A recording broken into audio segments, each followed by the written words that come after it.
En el día de hoy vamos a entrar a una sección relativamente larga acerca de esta carta que tiene que ver con el tema de cómo nosotros debemos amarnos el uno al otro. Y la sección va desde el versículo 7 hasta el versículo 21. Y ya Juan nos había hablado de esto anteriormente, nos había hablado en dos secciones anteriores, en una que comenzó en 2, versículo 7, y por varios versículos nos habló de este tema, en otra sección que comienza en el capítulo 3, versículo 11, y ahora él vuelve a retomar el tema, pero esta vez de una manera mucho más ampliada, mucho más, no concisa, sino precisa. Y lo que Juan va a hacer es ayudarnos a entender que si tú y yo pertenecemos a Cristo, nosotros tenemos que estar dispuestos a ir la milla extra el uno por el otro, y nos va a hablar de las razones y motivaciones para nosotros hacer precisamente eso. Yo quiero hacer la salvedad desde el inicio que Juan nos va a hablar ahora acerca de cómo nosotros los hermanos, los redimidos, tenemos que tratarnos, hablarnos, relacionarnos. Y digo eso porque en ocasiones en esta misma carta Juan parece extremadamente severo contra otro grupo de individuos o de personas, y como es chocante este contraste entre un grupo y el otro. Pero tenemos que recordar que esas otras personas que Juan había estado debatiendo y contradiciendo, los gnósticos, y de quienes él habla abundantemente en esta carta, no son los hermanos, no son llamados hermanos, fueron llamados falsos maestros, infiltrados, individuos que con sus falsas doctrinas estaban tratando de corromper la fe y destruir el cuerpo de Cristo. Para con ellos él es bien severo, y sin embargo, para con los hermanos Juan tiene otro trato. Y con esa introducción yo quiero leer el texto de 1 de Juan, capítulo 4, a partir del versículo 7 hasta el 11. Amados, amémonos unos a otros, porque el amor es de Dios, y todo el que ama es nacido de Dios y conoce a Dios. El que no ama no conoce a Dios, porque Dios es amor. En esto se manifestó el amor de Dios en nosotros, en que Dios ha enviado a su Hijo unigénito al mundo para que vivamos por medio de Él. En esto consiste el amor, no en que nosotros hayamos amado a Dios, sino en que Él nos amó a nosotros y envió a su Hijo como propiciación por nuestros pecados. Amados, si Dios así nos amó, también nosotros debemos amarnos unos a otros. Hace casi un mes que yo no estaba en este púlpito predicando, por lo menos, y me di cuenta de esa realidad cuando alguien me preguntó que de qué yo iba a hablar en el día de hoy. Yo le dije, bueno, continúo mi serie de 1 de Juan.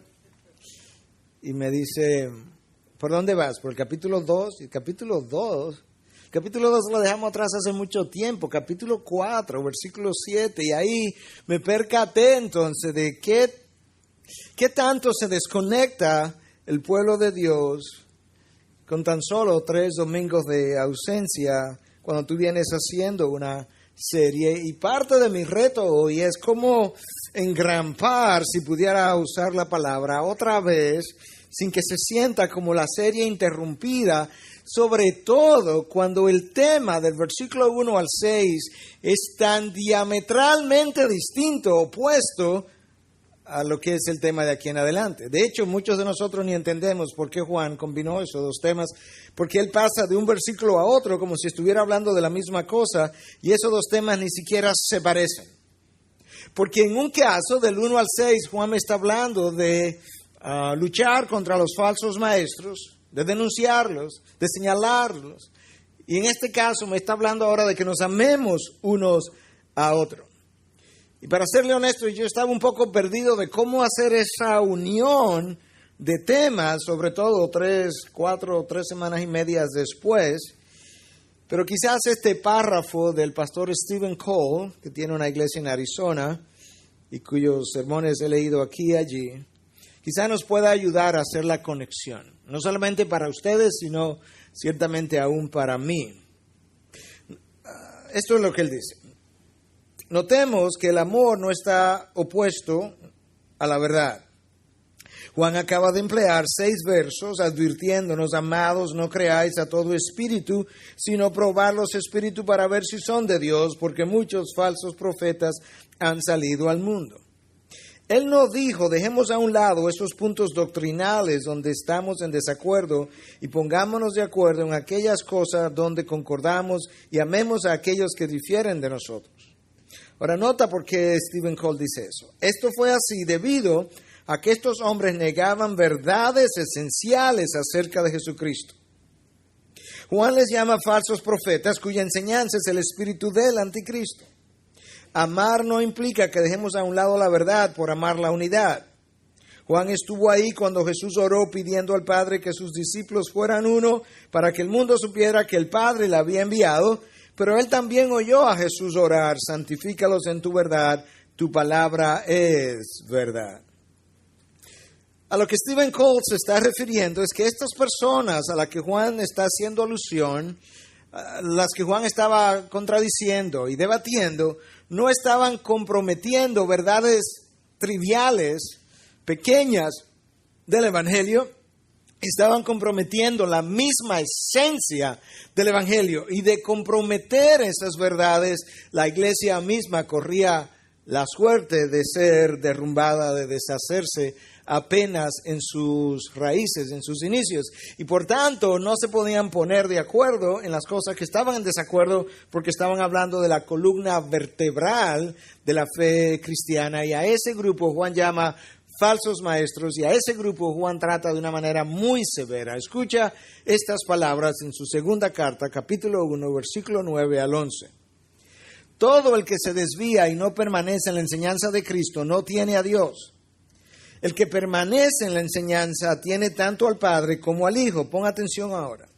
Si alguno viene a vosotros y no trae esta enseñanza, no lo recibáis en casa ni lo saludéis, pues el que lo saluda participa en sus malas obras. Juan está hablando de personas infiltradas, destructoras, con las representantes del mundo de las tinieblas, capaces de destruir el mismo cuerpo de Cristo, y para con ellos Él es sumamente severo de palabras, pero totalmente distinto cuando del hermano se trata. Y yo creo que nosotros tenemos que aprender a hacer esa distinción, porque es importante. Cuando estamos hablando de los hijos de Dios, cuando de los hijos de Dios, los redimidos de Cristo se trata, no estamos hablando de amar la verdad a expensa del hermano, ni amar al hermano a expensa de la verdad. No estamos hablando de amar al hermano divorciado de la verdad. No. Estamos hablando de amar al hermano a través de la verdad. Porque es precisamente esta verdad que yo leí, inspirada por el Espíritu de Dios, la que me manda, me ordena que yo tengo que amar al hermano. De tal forma que si yo amo esta verdad, tengo que amar al hermano de quien esta verdad me está hablando. Y es por eso que estamos hablando de que tenemos que amar al hermano a través de la verdad. Y eso es otra cosa. Eso es otro panorama totalmente distinto. Para el día de hoy, como es nuestra costumbre a lo largo de esta serie, hemos estado eligiendo una palabra clave y hemos estado haciendo 1, 2 o 3 preguntas. La palabra clave que yo he querido elegir para este mensaje es amémonos. Y yo no quiero elegir el verbo amar en su infinitivo, no quiero elegir la palabra o el sustantivo, el nombre amor. Yo quiero elegir esa palabra amémonos. Cuando Juan dice amados, amémonos. Agapetoi es la palabra para amados, derivado de agape. Amados, amémonos. Y la razón por la que yo quiero elegir esa palabra es porque esa palabra enfatiza más que un sentimiento, una acción. Esa palabra enfatiza algo que yo tengo que hacer contigo y que tú estás obligado a hacer conmigo. De manera que para hoy esa es nuestra palabra clave. Y como el texto me dice, eso es como termina, donde yo terminé el texto hoy, como el texto me dice que yo tengo que amar como Cristo nos amó, yo quiero hacer 2 preguntas para que la exploremos a la luz de este evangelio, de este texto, de esta carta. Número 1, ¿qué se requiere para amar como Dios nos amó? Y número 2, ¿cuál es la verdadera manifestación del amor? Comencemos con la primera. ¿Qué se requiere para amar como Dios nos amó? La respuesta está aquí mismo, en el mismo versículo 7, que fue el primer versículo que yo leí. Amados, amémonos unos a otros, porque el amor es de Dios, y todo el que ama, escucha, es nacido de Dios y conoce a Dios. De manera que Juan me dice que hay dos requisitos para yo amar como Dios amó. Y no me lo une en uno solo. Yo tengo que nacer de nuevo y yo tengo que conocer a Dios. En cierta medida, esas dos cosas implican una misma. Cuando yo nazco de nuevo, bueno, pues estoy conociendo a Dios. Sin embargo, desde otro ángulo, no son la misma cosa, o de lo contrario, Juan no lo hubiese unido por la conjunción y. No, porque si yo nazco de nuevo ahora a las 11 de la mañana, esta tarde yo no estoy amando como Dios ama. Y sin embargo, como ya nací de nuevo, en cierta medida conocí a Dios. No, eso toma tiempo. Yo tengo que desarrollar una relación de intimidad a lo largo de los años. Y en la medida en que yo le conozco íntimamente, en esa medida yo comienzo a aprender a amar como Dios amó. Otra ilustración, si mañana a esta misma hora, después de yo haber nacido de nuevo ahora mismo, en este instante, a las 24 horas yo no puedo amar como Dios ama, porque yo no le conozco, yo no puedo conocer a Dios tan rápidamente, no le puedo conocer íntimamente tan rápidamente para que en un periodo de 24 horas su conocimiento de Él me haya cambiado y transformado. De manera que hay una relación directa entre cuánto yo conozco a Dios y cómo le veo y mi capacidad para amar a otros. Yo tenía una reunión con alguien ayer, un consejero profesional, pastor, que vive en Estados Unidos, está de visita aquí, hablamos de diferentes cosas, y en un momento dado, él me decía, ¿sabes qué? Si hay algo que yo he aprendido, es que todos los problemas de las personas, le ha dedicado su vida a ayudar líderes, todos los problemas de las personas derivan de una imagen, una concepción defectuosa de la imagen de Dios. Y él agregaba y decía, si la imagen de Dios, si el concepto de la imagen de Dios está mal, todo está mal. Y si el concepto de la imagen de Dios está bien, todo está bien. Yo no lo había pensado en esas categorías, en esos términos, pero antes de él terminar sus palabras, inmediatamente yo pude ver la veracidad de lo que él acababa de decir. Algo hizo un clic en mi mente. Y desde el día de ayer y por las próximas semanas, yo voy a estar meditando, rumiando acerca de esta gran verdad. Escúchame, cuando yo tengo dificultad en amar al hermano, yo tengo una concepción defectuosa de la imagen de Dios. Hay algo de esa imagen que yo no la estoy viendo en su propia dimensión. Esa es la razón por la que Cristo nunca tuvo problemas con amar a los demás, porque Él era la imagen perfecta del Dios mismo, del mismo Dios. Y como esa imagen en Él siempre estaba clara y completa, Él nunca tuvo problema ni con las personas ni amando a los demás. Solamente tú y yo hacemos eso. De manera que mientras más conozco a Dios, más fácil, más natural me resulta amar a las personas. De hecho, el versículo 7 me deja ver algo de eso y me dice el por qué. Pero ¿por qué mientras más conozco a Dios, más fácil me resulta amar a las personas? Versículo 7 lo dice, porque el amor es de Dios. Y de la misma manera, mientras menos conozco a Dios, más dificultad yo tengo en amar al otro. Alguien pudiera preguntar, ¿de qué forma la imagen de Dios me ayuda a mí a tener menos problemas o amar de una mejor forma que la que hasta hoy yo había podido hacer? Es bien sencillo. Mientras mejor veo a Dios, peor yo luzco. ¿Sí o no? Absolutamente. Mientras peor yo luzco, más humilde soy. Menos crítico. Más tolerante. Mientras menos conozco a Dios, vamos a darle la vuelta a la moneda ahora. Mientras menos conozco a Dios, mejor yo luzco. Mientras mejor yo luzco, peor lucen los demás. Mientras peor lucen los demás, menos yo quiero amarles. ¿Sí o no? Sean honestos conmigo ahora. Esa es la realidad, la tuya y la mía. Dios no ama de esa manera. Dios ha revelado, tú y yo amamos de una forma muy distinta como Dios ama. Cuando Dios ama, Dios no ama porque hay nada en nosotros o en algo para Él amarle que le resulte atractivo, llamativo, como es nuestro caso. Dios le dice a la nación de Israel en Deuteronomio 7, a partir del versículo 7, 8 y adelante, le dice, ¿sabes qué? Cuando te amé, no te amé porque tú eras más grande, mejor, más hermoso que los demás pueblos. Absolutamente nada de eso. Entonces, ¿por qué me amaste? Because I set my love on you. Porque yo quise de poner mi amor sobre ti. Pero no había absolutamente nada en tu condición que fuera atractivo para mi persona. Nosotros no amamos de esa manera.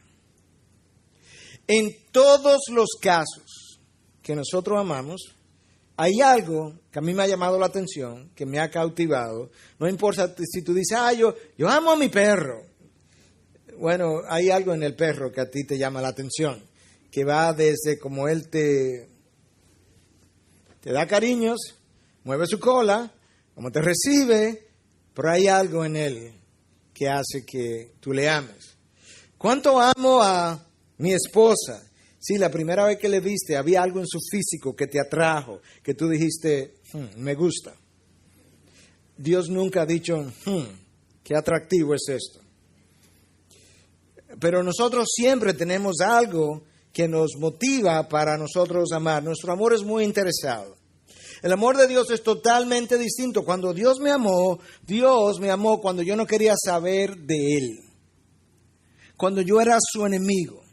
Cuando yo no tenía el menor interés en hablar con Dios.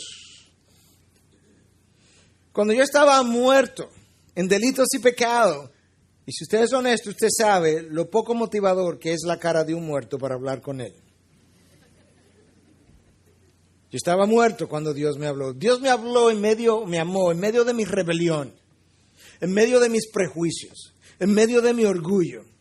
Cuando yo estaba condenado, destituido de su gloria, cuando yo estaba lejos de su reino y construyendo el mío. Dios me amó cuando yo era débil.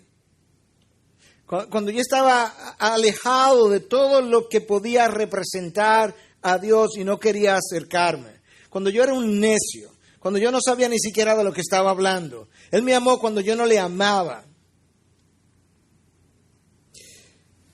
Y Dios dice, ahora que tú sabes eso, yo quiero que entiendas que yo te estoy pidiendo a ti, que eres mi redimido, que ames como yo amo y te amé.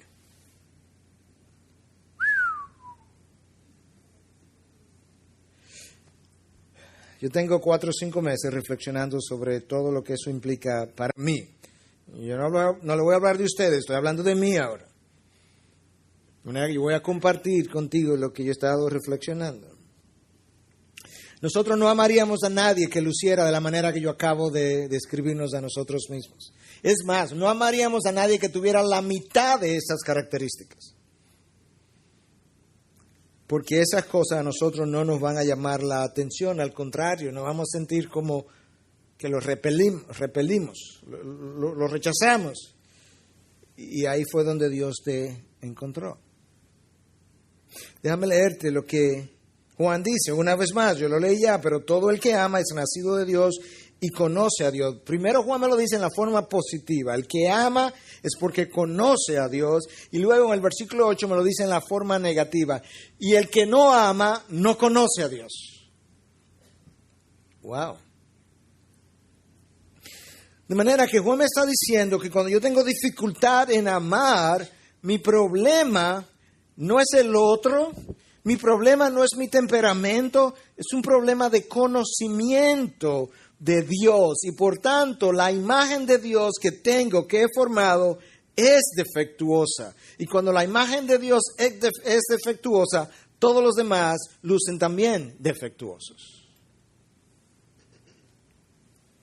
¿Qué se requiere para yo amar como Dios ama? Primera pregunta. En primer lugar, yo tengo que nacer de nuevo. En segundo lugar, yo necesito conocer a Dios, pero necesito conocerlo íntimamente, lo cual requiere una relación cultivada, nutrida. Esa es la palabra, tengo que nutrir mi relación con Él. Segunda pregunta, donde vamos a emplear el resto del tiempo que nos queda. ¿Cuál es la verdadera manifestación del amor? Oye, lo que Juan dice, te lo voy a leer una vez más. En esto se manifestó, cada vez que tú oyes algo como esto, en esto se manifestó, presta atención porque lo que viene se supone que es claramente una definición clara de en esto. En esto se manifestó el amor de Dios en nosotros. En que Dios ha enviado a su Hijo unigénito al mundo para que vivamos por medio de Él. En esto consiste el amor.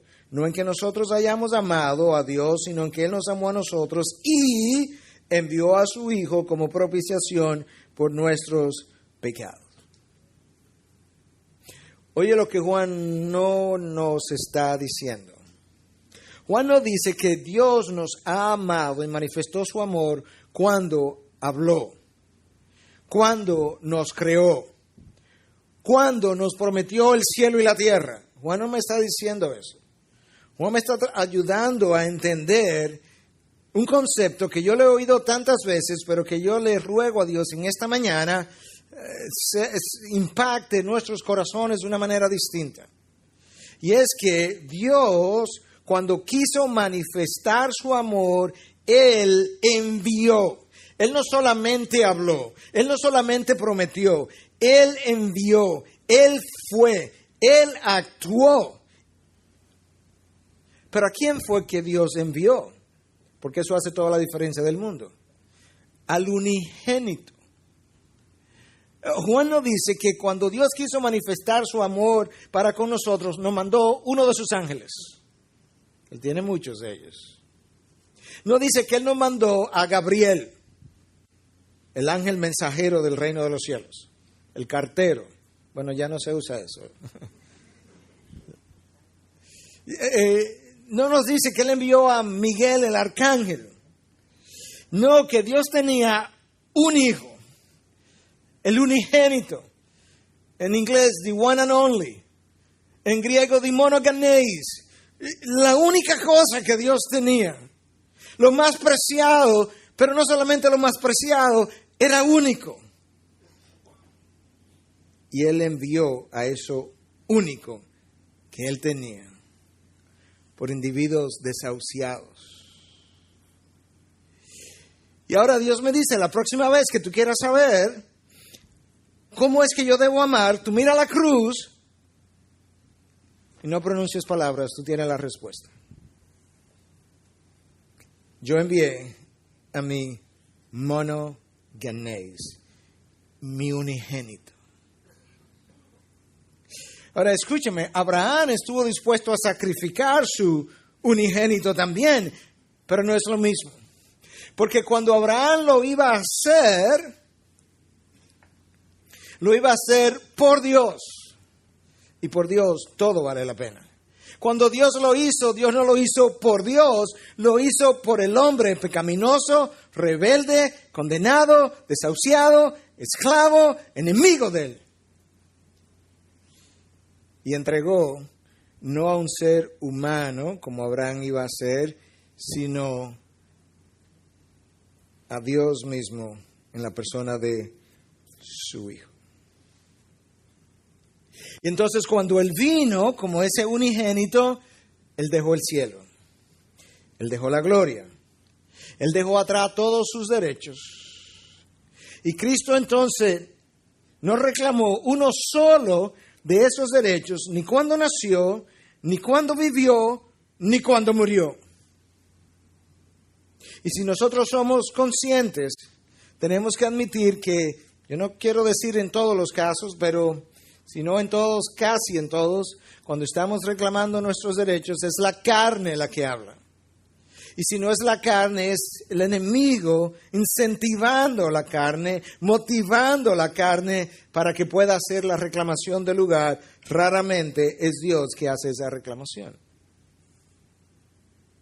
Juan nos está hablando aquí que cuando de mi hermano se trata, yo tengo que ir la milla extra. Cristo no solamente fue la milla extra, Cristo fue al mundo extra, al otro mundo.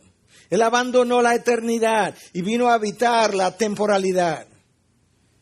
Él dejó en un momento dado de llenar cada pulgada cuadrada del universo para introducirse en un útero pequeñito y luego pasar por un canal contaminado.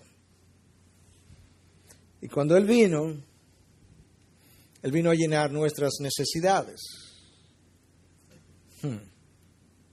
Y Dios me dice, ok, tú viste a qué vino mi hijo, tú haz lo mismo. Yo te estoy enviando a que hagas lo mismo. Eso implica entonces ahora que cuando yo veo a mi hermano en necesidad, no es suficiente decirle, ay hermano, qué pena, yo voy a orar por ti. Dios no estaba en el cielo viendo nuestra condición de necesidad y le dijo al hijo, qué pena, oremos por ellos. Él vino, Él actuó. Oye lo que dice Santiago en 2:15, si un hermano o una hermana, recuerda que la palabra hermano tiene el contexto, un redimido, comprado por la sangre de Cristo, Hijo de Dios, a la misma altura que tú, independientemente de su condición social o de su preparación. Si un hermano o hermana no tienen ropa y carecen del sustento diario, y uno de vosotros les dice, id en paz, calentados y saciados, pero no les dais lo necesario para su cuerpo, ¿de qué sirve? ¿De qué sirve la fe cristiana?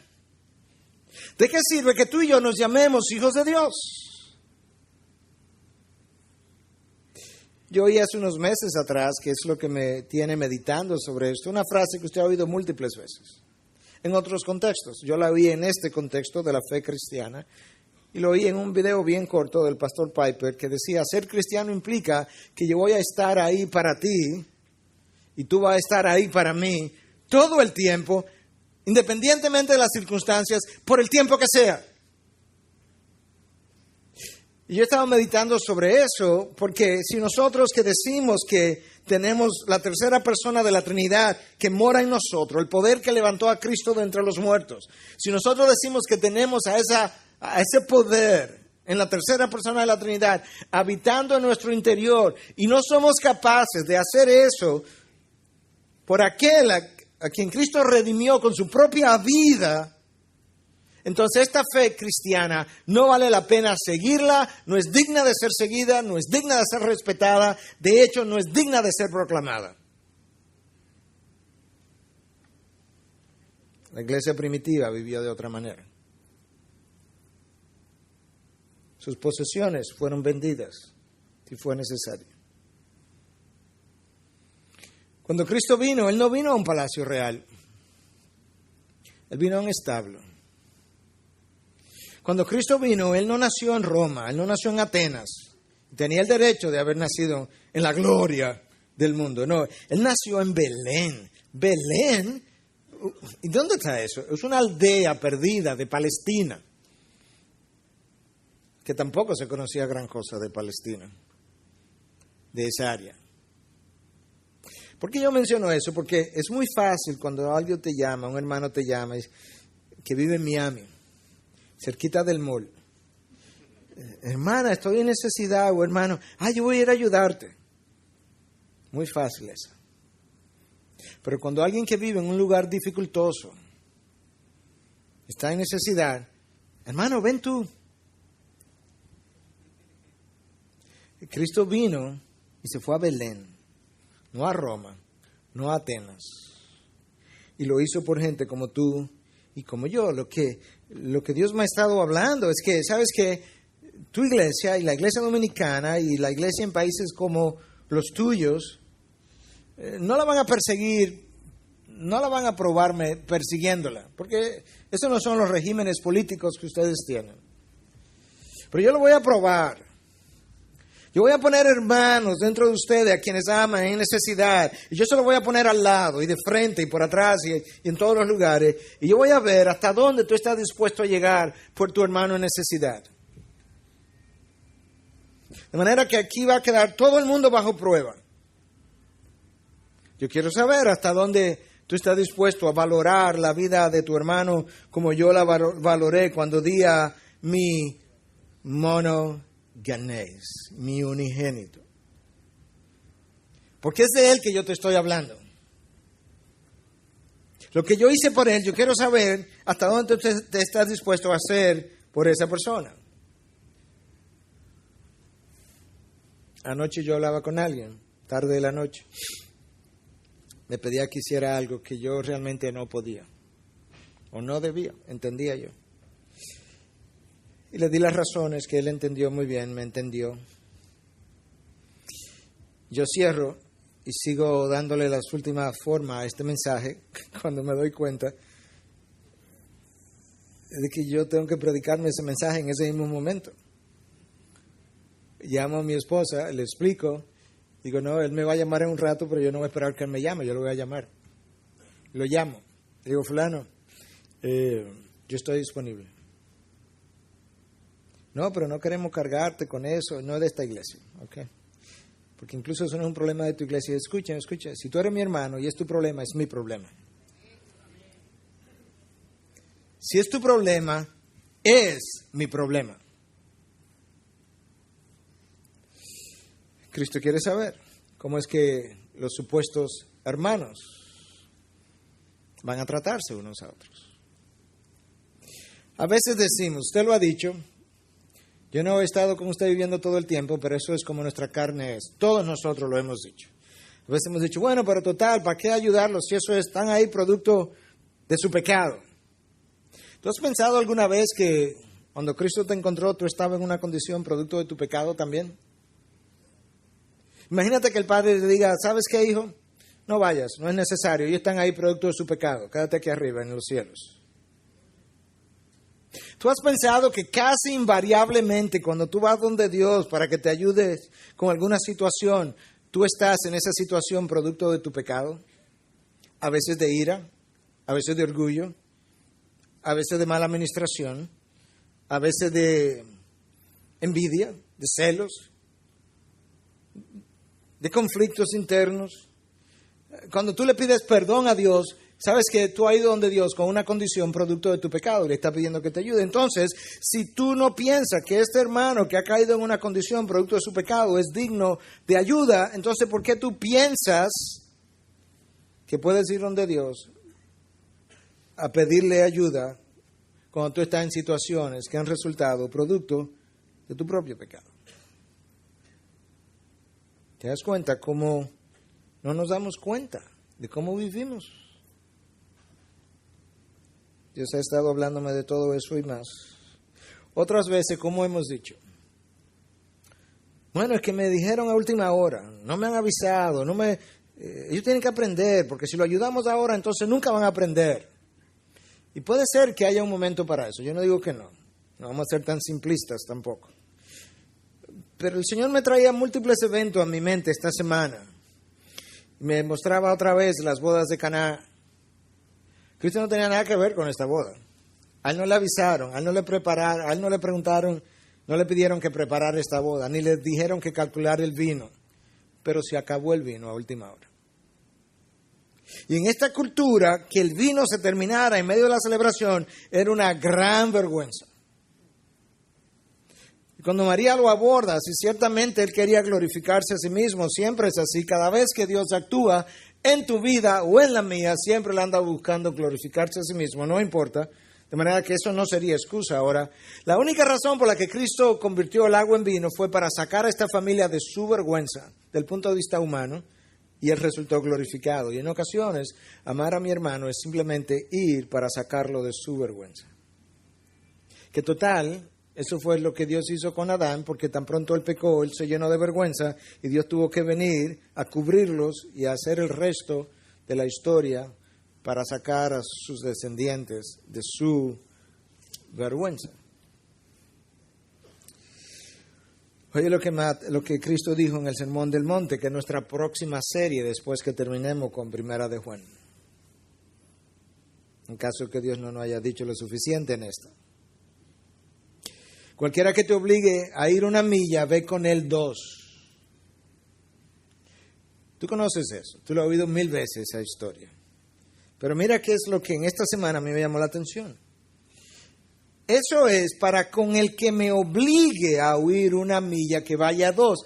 ¿Hasta cuántas millas yo debo ir con aquel que no me está obligando, que es mi hermano, que tú compraste, que está en necesidad y que no me lo está demandando? Porque este es el que está peleando conmigo y me lo está demandando. Ve 2 millas. Que yo fui de un mundo a otro, dice Cristo. El problema es que vivimos muy cómodos, muy planificados, muy orquestados. Mi tiempo, mi espacio, mi lugar, mis derechos. Pero esa no es la manera como Cristo vivió. No queremos hacer sacrificios, no queremos salir de nuestros patrones. Y Cristo vino y renunció a todo eso. Y no solamente eso, estuvo dispuesto a ser importunado precisamente para beneficio del otro. Versículo anterior, en Mateo 5:40, dice, y el que quiera quitarte la túnica, déjale también la capa. El que quiera quitarte eso que tú tienes, dáselo. No solamente la túnica, la capa también. ¿Qué es lo que necesitas? El que te quiera quitar. En otras palabras, es el que está peleando contigo. Déjalo. ¿Cuántas túnicas, capas yo debo darle a aquel que no está peleando conmigo, que está en necesidad, que yo sé que es mi hermano, que lo necesita y por quien Cristo murió? ¿Cuántas capas yo debo estar dispuesto a quitarme, a dar? ¿Qué es lo que te causa problema? ¿Qué es lo que tú necesitas? ¿Qué es lo que te es piedra de estorbo? Esto, me lo quito. Pero ¿por qué? ¿Por qué siempre tengo que ser yo? Tan pronto yo hago esa pregunta, yo sé que he dejado de amar. Porque Cristo no me está hablando a mí a que haga en referencia a lo que el otro hace, me está hablando a mí independientemente de lo que el otro hace. Wow. Y amar implica no solamente ceder mis pertenencias, mis derechos, mi tiempo, mi espacio, a veces mi propia vida. Esa es la historia de Cristo. Él se dio su propia vida. Pero en términos prácticos, tú y yo tenemos que recordar que amar es sumamente práctico. ¿Y cómo yo lo vivo eso? ¿Cómo yo lo pongo en acción? ¿Cómo lo pongo en práctica? Bueno, déjame darte otro evento de la historia de Cristo. Juan 4, 1-3.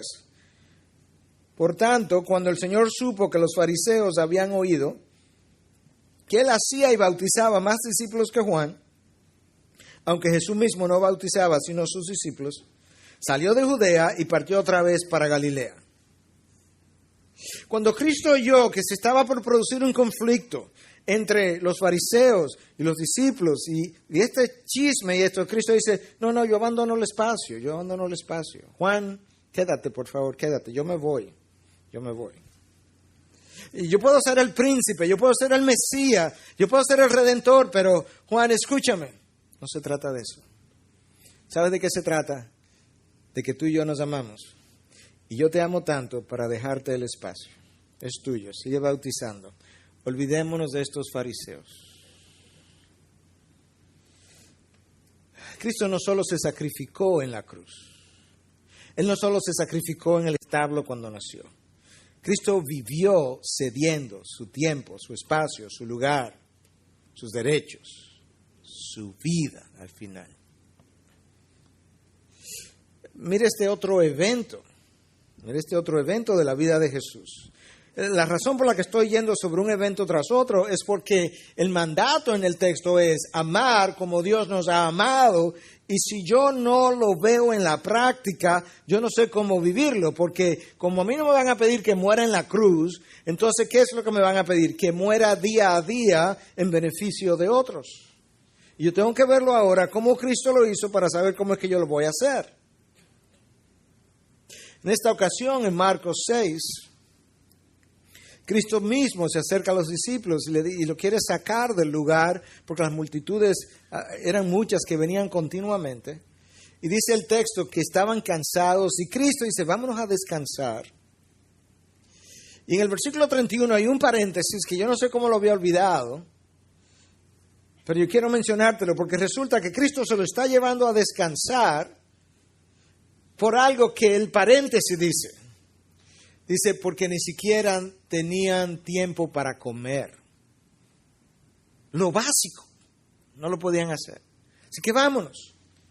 Pero cuando se van, las multitudes se enteraron para dónde Cristo iba y le cayeron atrás. Y cuando Cristo viene con sus discípulos a irse a descansar y a comer, y Él mira para atrás, ahí están las multitudes otra vez. Los discípulos, que no saben amar como Cristo amó, dicen, maestro, ya es tarde en la tarde, despáchalo. Se vayan por ahí a conseguir algo. Se vayan a comer algo por ahí, que se encuentran una pizzería abierta. Pero despáchalo, que ya es tarde. Además, estamos cansados, maestro. No hemos ni comido. Y el texto dice que Cristo, probablemente usted piense que lo próximo es que Cristo lo mandó a sentar para darle comida, pero eso no fue lo próximo que Cristo hizo. El texto dice que Cristo miró las multitudes, eso fue lo próximo. Y tuvo compasión de ellas. Vio su rostro, vio su dolor, sus heridas, su desencanto, su desesperanza. Y cuando los vio, se compadeció de ellos y no habiendo comido y estando cansados, algo en su interior lo movió. No, esta vez no, discípulos. Yo lo siento, estamos cansados, no hemos comido.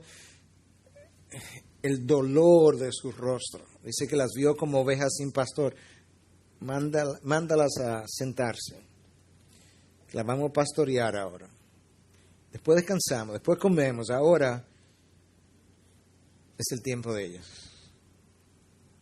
La razón por la que tú y yo no hacemos eso, la razón por la que los discípulos no hicieron eso, no es simplemente porque ellos no aman como Dios ama, es que no miramos las multitudes. Nosotros pasamos de largo de las multitudes. Nosotros ignoramos las multitudes. No le preguntamos a las multitudes y la razón por la que no lo hacemos es porque si no paramos y nos detenemos al ver el rostro, yo sé que yo voy a encontrar dolor, necesidad, lo cual me va a hacer sentir culpable y yo no quiero sentirme culpable. Entonces, para no sentirme culpable, yo voy a tener que hacer algo, pero yo no quiero hacer algo y si lo voy a hacer, no lo quiero hacer en este momento porque ese es un momento que me va a incomodar, no es oportuno para mí. Yo quiero hacerlo en otro momento. Maestro, manda a las multitudes que coman algo por ahí, cítala para mañana, 9:30, 10, no muy temprano tampoco, maestro, porque tú sabes que no hay que levantarse tan temprano tampoco. Cada uno tiene su forma. Si tú y yo vamos a amar como Cristo nos amó, eso implica que tú y yo vamos a tener que aprender a importunarnos múltiples veces. Y vamos a tener que ir muchas millas extras. Y vamos a tener que estar dispuestos a ofrecer lo más preciado, si es necesario. Vamos a tener que aprender a ceder mi espacio, mis derechos, mi lugar, mi tiempo. Porque el modelo que me han dejado es la entrega de un unigénito, the one and only, el único. Y Cristo me dice, tú ve a mi unigénito, así como yo te he amado. Porque el texto dice que Cristo, Dios, manifestó su amor en que envió a su Hijo, versículo 9. En que envió, versículo 10. Versículo 11. Así, ámense ustedes. Wow. Y el versículo 11 me dice que Cristo hizo eso para que yo viviera por medio de Él. Claro que tengo que vivir por medio de Él porque yo estaba muerto. Si me deja así, me quedo muerto. Yo tengo que por medio de Él volver a la vida, pero luego que yo vuelvo a la vida por medio de Él, Dios entonces ha enviado su Espíritu que mora en mí para que yo viva esa vida ahora entregada, otorgada por medio de su Espíritu. Y entonces el amor que no tengo, el Espíritu que mora en mí está supuesto a producirlo. Y si no está siendo producido, hay dos posibilidades. No creo que hay muchas más. Una, o no tengo el Espíritu dentro de mí. Dos, quizás lo tengo, pero yo no estoy viviendo por medio de Él, porque cuando yo vivo por medio de Él, resulta que el Espíritu produce en mí el primero de los frutos, o del fruto del Espíritu mencionado en Gálatas 5:22, que es amor. Es un fruto del Espíritu. Tan pronto yo vivo por medio de Él, el Espíritu comienza a producir su fruto. Ahora nota que el texto en el versículo 10, y ahí para ir cerrando, aunque Pablo decía finalmente y le faltaba mucho por terminar la carta, entonces todavía me queda algo. Que Él envió a su Hijo como propiciación, que implica calmar la ira. Calmar la ira de Dios contra pecadores, contra el pecado en mi vida, de tal manera que cuando Dios envía a su Hijo porque Él, Dios Padre, está airado con el pecado del hombre y necesita llevar a cabo su justicia de tal manera que su ira pueda quedar aplacada. Y cuando lo hizo, entonces su Hijo cargó con las consecuencias de mi pecado. Ahora, nota cuál es la relación que te estoy haciendo. Él envió a su Hijo como propiciación para nuestros pecados, dice el texto, versículo 10. Inmediatamente después, ámense como Dios los ha amado. ¿Qué implica eso? Que yo voy a tener que cargar, si voy a amar a mi hermano, con las consecuencias de su pecado muchas veces. Que a veces como cargo con las consecuencias de su pecado, a veces en sacrificios, a veces en lágrimas, a veces en esfuerzo, a veces cediendo derechos y a veces en monedas. Porque Dios ha cargado con las consecuencias de mi pecado muchas veces. Y Él me está diciendo que yo tengo que amar de la misma manera. Ahora yo tengo una mejor idea de lo que implica amar, ¿sí o no? En términos prácticos. Déjame, en la medida en que traigo esto hacia el final y hacia la conclusión, déjame decirte cómo más, en términos del día a día, se supone que ese amor visto a través de la vida de Jesús debe lucir. Amar es permanecer en silencio cuando tú sabes que tus palabras pueden herir, independientemente de cuán ciertas sean. Como Cristo permaneció en silencio cuando en el aposento alto ninguno de sus 12 egoístas discípulos estuvo dispuesto a lavar los pies de aquellos que venían entrando. Y Cristo, sin pronunciar palabra, pudiendo haber pronunciado el sermón más elocuente y haber estado en la verdad, sabiendo que en poco tiempo ellos estarían altamente dolidos por su ausencia, no pronunció una sola palabra. Tomó una vasija, tomó una toalla y lavó los pies de cada uno de ellos. Amar no es solamente permanecer en silencio cuando tú sabes que tus palabras pueden herir. Amar es perdonar cuando las palabras del otro te han herido, como Jesús hizo cuando escuchó a Pedro decir, no le conozco. No le conozco. Maldita sea, no le conozco. Eso está en el texto así mismo. Y Cristo está en la hora donde todo el mundo le ha abandonado, oír estas palabras y simplemente ver a Pedro permanecer en silencio, morir, resucitar, y las primeras palabras fueron, id, y decir a mis discípulos y a Pedro que le espero en Galilea.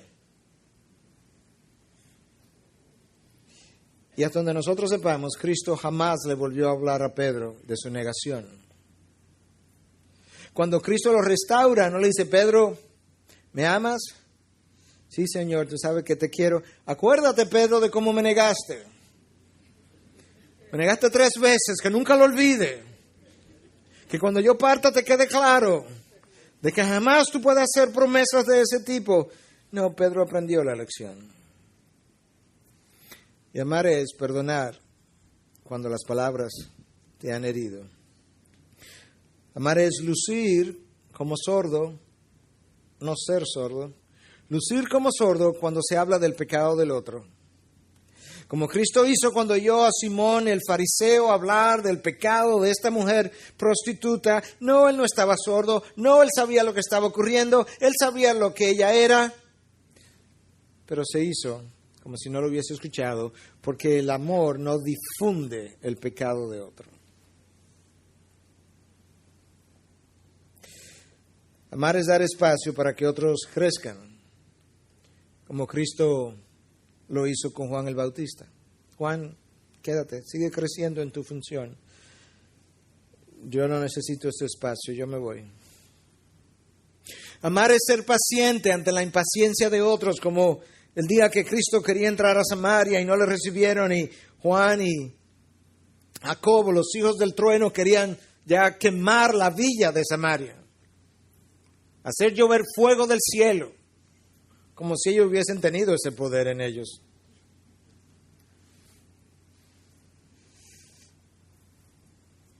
Cristo, ¿sabe lo que le dijo? Ustedes ni siquiera saben de lo que están hablando. Mejor ni hablen, ya no siguen. No digo más nada. Amar es llorar con el dolor del otro. Como Cristo vio a Marta y a María ante la tumba de Lázaro llorando, y él llorar también. Él no estaba llorando por Lázaro, él vino a resucitarlo. Él va a sacar a Lázaro de la tumba en unos momentos. Él simplemente vio a María y a Marta, que no sabían lo que el Señor iba a hacer, con tanto dolor, y él se dolió con ellas. Amar es restringir tu poder, el que puedes usar en ocasiones con derecho, como Cristo lo hizo en la cruz, donde él pudo haber ejercido su poder y soplar y haber eliminado a todos sus enemigos. Para amar, nuestra mente necesita entender lo que es amar. Nuestro corazón necesita experimentar lo que es el amor de Dios, porque no puedo dar lo que no tengo. Y nuestras voluntades tienen que ser movidas a la acción. Mi mente, mi corazón, mi voluntad. Y yo no sé lo que es amar. Yo no sé lo que es mostrar el amor hasta que yo no vaya y haga y actúe. Yo no sé lo que es amar hasta que yo no dé, hasta que me duela. Yo no sé lo que es amar hasta que yo no llegue ahí. Al Padre le dolió entregar a su Hijo. Y yo no estoy dispuesto, yo no sé lo que es amar hasta que yo no estoy dispuesto a cargar con las consecuencias del pecado del otro, como mi Dios cargó con las consecuencias de los míos más de una vez.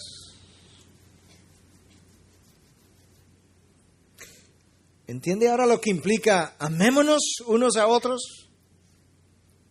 ¿Entiende ahora lo que es la ordenanza? Como yo os he amado, amáis los unos a los otros. Esta es la hora de la prueba de parte de Dios. Y en la medida en que la iglesia crece, las pruebas sobreabundarán. Y en esa prueba, un servidor suyo no quiere quemarse. Porque al igual que en los colegios y en las universidades, cuando te quemas en la prueba, tienes que tomar la materia otra vez. A nadie lo pasan reprobado.